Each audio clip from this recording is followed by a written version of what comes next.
আসনের মধ্যে 42টি আমরা পাবো। आगामी लोकसभा चुनाव में बंगाल में तृणमूल कांग्रेस को 42 में 42 सीटें मिलेगी।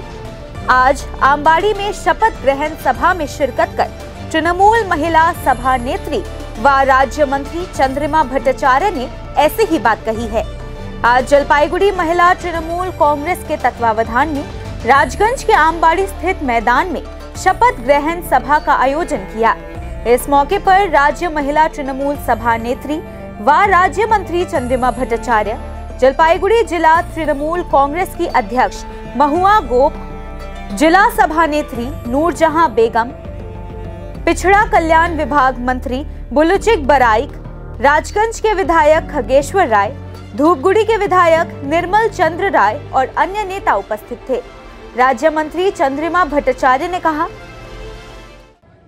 24 साल निर्वाचन आसছে, 24 साल तो আমরা পড়েই গেছি।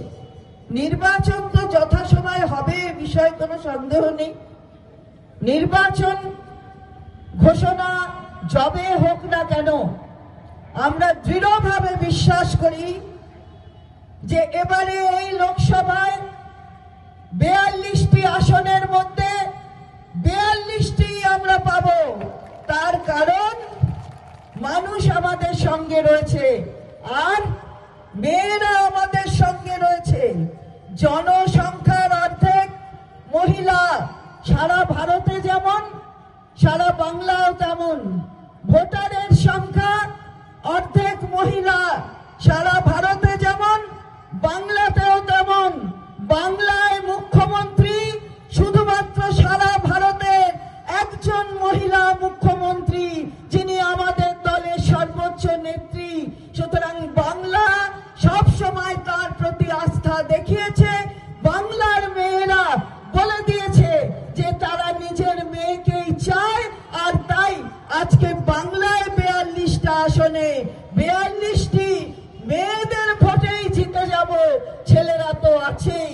वहीं पत्रकारों से बातचीत करते हुए उन्होंने कहा कि যে যারা মহিলাদের প্রতি বিদ্বেষী মনোভাব পোষণ করে, মহিলাদের প্রতি এতটুকুনো সম্মান বোধ যাদের নেই, তাদের বিরুদ্ধে সোচ্চার হওয়া এবং আমাদের মাননীয় মুখ্যমন্ত্রী যেভাবে মহিলাদের সমর্থনে এগিয়ে এসেছেন, তিনি নিজে মহিলা এবং তিনি নিজে বোঝেন যে মহিলাদের নারীর টানটা তার সাথে অবিচ্ছেদ্য।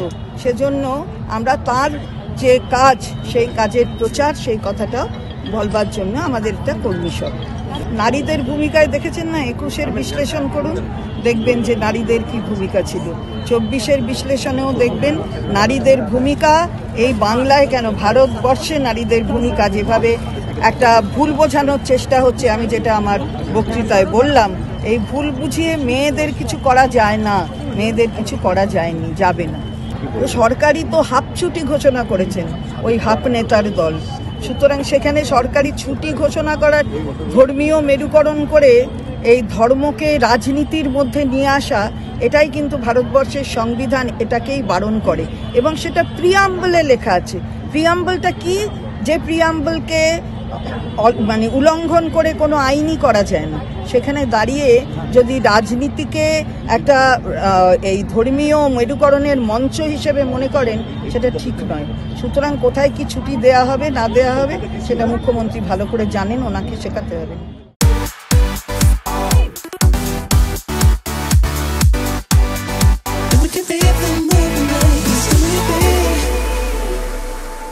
पचास 50,000 लोगों को अपनी मंजिल से है जोड़ा और नई उत्साह के साथ आए हैं फिर से थामने आपका हाथ। श्री शांति होंडा।